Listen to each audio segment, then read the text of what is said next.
Okay, so here we are a couple minutes later on this setup. All I did was dial the end of this bore in. I'm just roughed in on that end. Literally, got to use that because I watched another Jeremy Clarkson episode last night. Literally eyeballed on that end. And I just jacked this end around until I think we can all agree that I'm ticking the top of the lands. Now, there's a lapping bell here, so we're actually missing one of them right in there somewhere probably. So now I'm going to screw this down just a fuzz nut. Tick, tick. Tick, tick, tick, tick. I think you've all seen this before. Now I'm interested in the top of the lands, and they're coming out just under 5. Reading this thing at its native resolution, ball in the end, right now, no other changes. This thing's going up to, let's just do this. This screws everything up, but I'm going to do it anyway. Somebody will probably insist, oh, it would have been easy for you to zero it. It's never easy to zero it, people. I'm wasting your time, but I will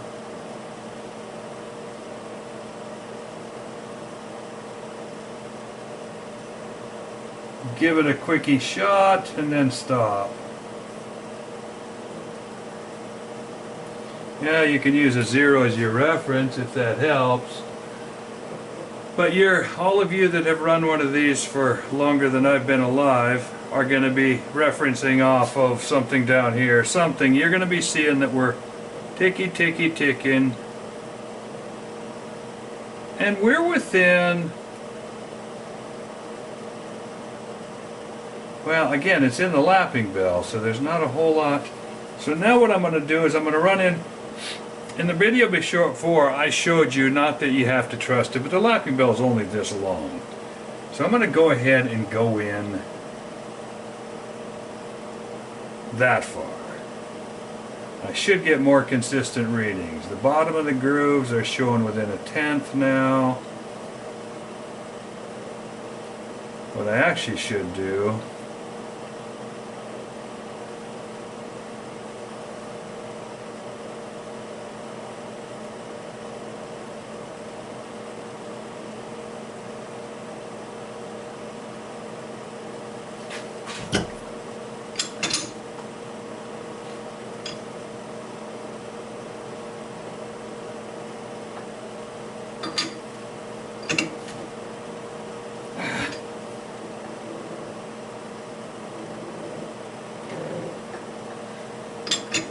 see if I can get this guy to drop down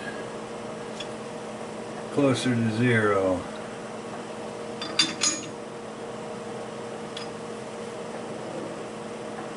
There we're a 1/2 above 0, 1/4 tenth above 0. This must be a 4-groove barrel.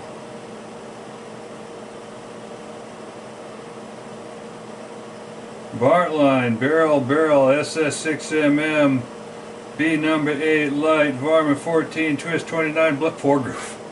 Clear at the end. Okay, so 4 grooves. That one is a fuzz above 0. I'll go ahead and 0 the grooves. 0, 0, 0. Now we're... These 1/2 are just ridiculous. I'm out here with the heat blowing. Let's just say that right now the grooves are showing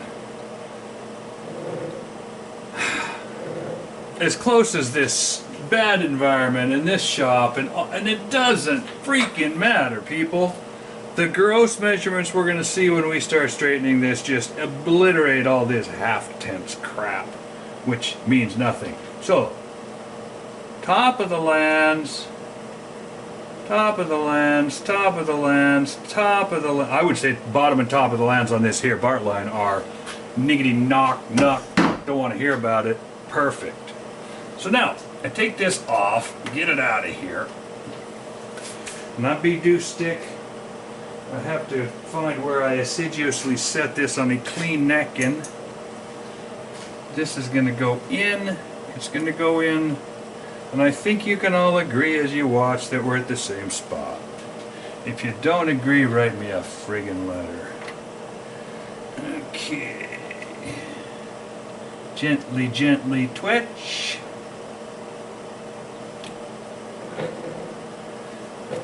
Dude, I can't even see it move. Seriously, I can't even see it move.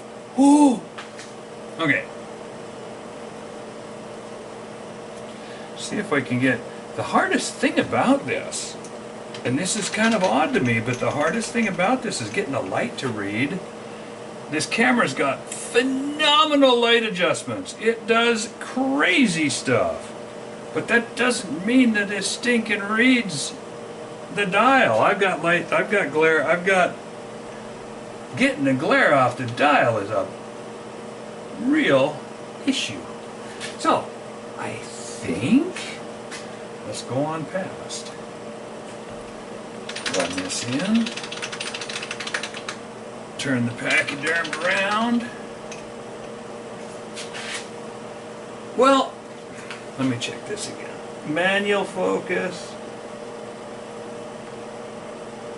Hopefully you can see enough to see the dial moving. Again, the adjustments that I make in this much barrel waggle that dial around like a puppy dog's tail. It isn't hard to see. This is a little hard to see. I'm on the ball, moving up close. I'm showing the same 1/2 if you want to call it the same, but here's where all the wieners want to jump in and say, that's stupid. This is the crux of the reason that I'm here, folks. Do I still get a reading back here?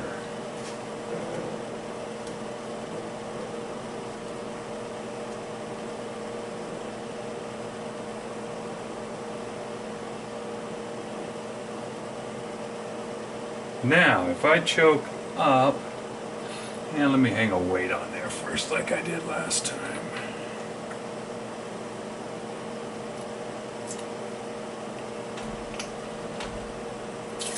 That's a little more like where I would actually use it.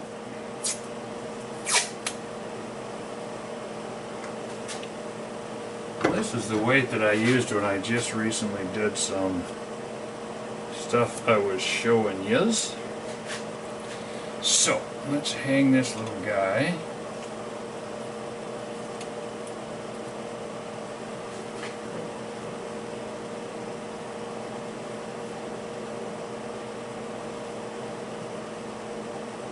I'm showing at least as much movement. Now, is it in the same place?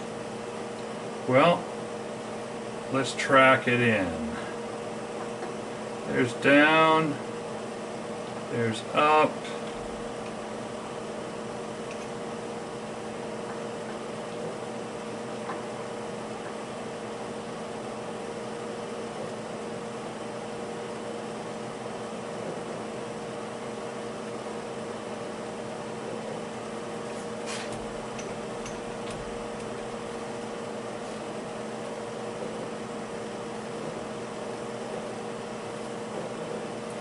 Okay, here's what I'm going to do. I'm going to take the up, just to confirm to everybody where this is reading, why it's reading it, and what it's reading.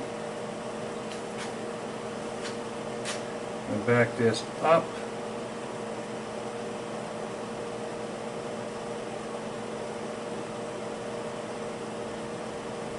This bar is bent, and this is where it's starting to show up. You have to get pretty ticky-tack there. There's our, let's call it 3/4 of a thou, and I think we can all agree that right now that is the top. We'll go back at the end and we'll see if that same top is true when I run a dial back up in there. I didn't mark the top last time. You know, I should just, since we're here, okay, I'm going many different ways on this test here. Let's just say that's about the top. Let's confirm this.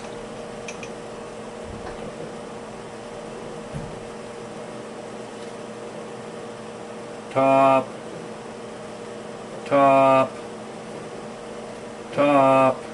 Now, I just realized that this reading within a tenth or two is kind of silly. I'm just going to waste time going back and let's grossify this a little bit. Let's just see.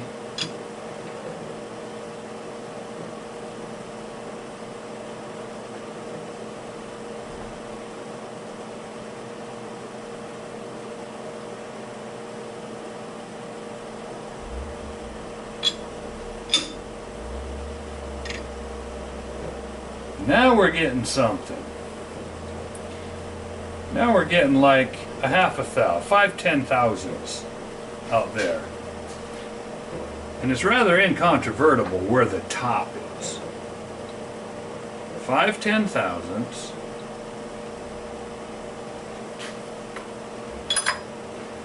Now we'll put a little tape on here, so as you can see, that is the end of the barrel.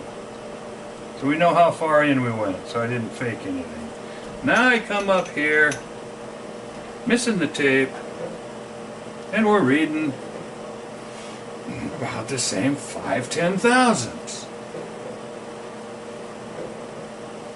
Now, if I could choke up on this, but any machinist on the planet can tell from what I just did what needs to be done. I'm reading clear out here on the end of an 1.3", 1.4" indicator. Probably the best we're getting on there anyway is 2 10,000ths. So I made it big enough now that you can see. Cover up the tape. We go to, there's the top. Oh, there's the tape. How bizarre is that? I go way back out here. Same thing, cover up the tape. There's the top. There's the tape. And no, I didn't feel it with my hands. You saw it go to the top. So we're getting nice readings, and that's far enough in here that it's very useful. Now, let's say I want to really get in there, because I a lot of times do. I want to go clear back here.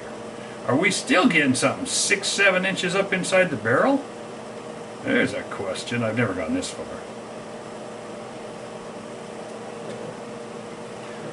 We're still getting a reading. Of course it's cut down now to where it's only about 3 thou, but where's our top? Bingo! Now I wonder why there's an issue with that. So, I think we got 2 issues with Gordy's method.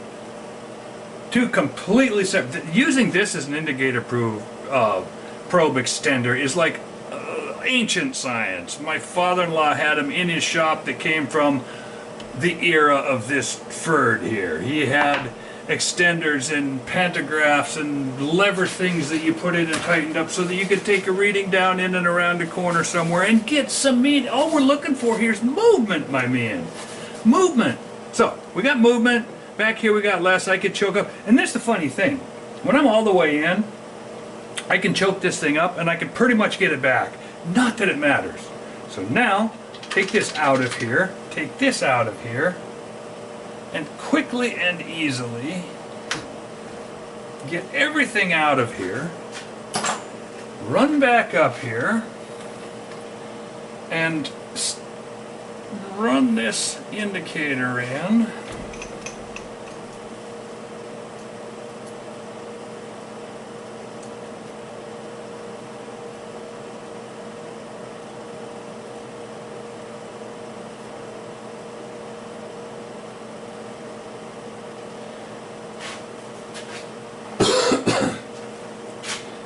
Here's the reading we're taking on this bushing somewhere. There's a nick right there. I don't care, just watch and agree with me that that's about the same place. We're just inside the barrel. Now we go. And here I'm not even going to screw around with zeroing for the cubbies. Those of you who know how to dial a test indicator works are going to be able, hey, I hit it on a 5. 5, now we're batting back and forth on 5. We're topping out up here. Well, you know what? Just in the interest of not confusing people, I'm going to go ahead and pick an arbitrary 0, and I'm going to pick that about right there. I buggered it up. We're top.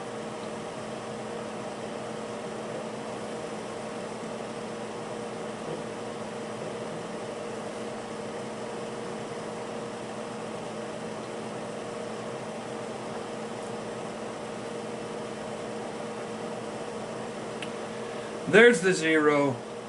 There's where we're coming back up to the 0 side, going back down to the other side.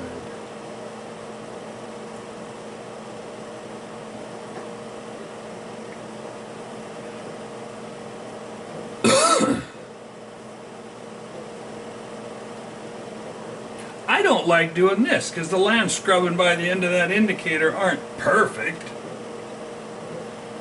Ratchets look different than regulars, but the point, the question of should we indicate off the grooves or indicate off the lands? Really? Hello? All of this is stupid when I can easily find 2 or 3 thousandths in here. All of this fighting over halves of tenths, which is a stupid fight to begin with, because we can't even have that fight because we're in here, the temperature is going to change 30 degrees while I'm working here. Not while I'm doing this, but hopefully that showed some people that there is some kind of a correlation between the Gordy Gritter's rod and a direct reading. And if not, I guess, comment on the video, do all those YouTube-y things that the geeks do, and tell me what to do different. This whole thing started because a guy said, hey, perform this test. And I said, oh, that's not irrational. I'm going to switch over and try a new indicator here that might be showing up better on the camera. I don't know. It's not in a perfect... This has been such a good indicator for me, and I'm so used to it. But that guy sure does. Maybe. We'll see. But I'm going to be putting the Gordy rod back in. We're going to dial this in yet again. Maybe we'll do a better job this time of showing how I dial them in. I'm going to dial in from somewhere about here to somewhere about up in here. But first I might just whip dial it, turn this to a size, bore it, do all I wanted so that I can get my working up here. That inch right there is useless to me, and I'm going to make a tool out of it, and you'll probably see the tool when I'm showing, if I ever show, how I use a reamer pusher and what I think is important on a reamer pusher. But we'll catch you on the flip.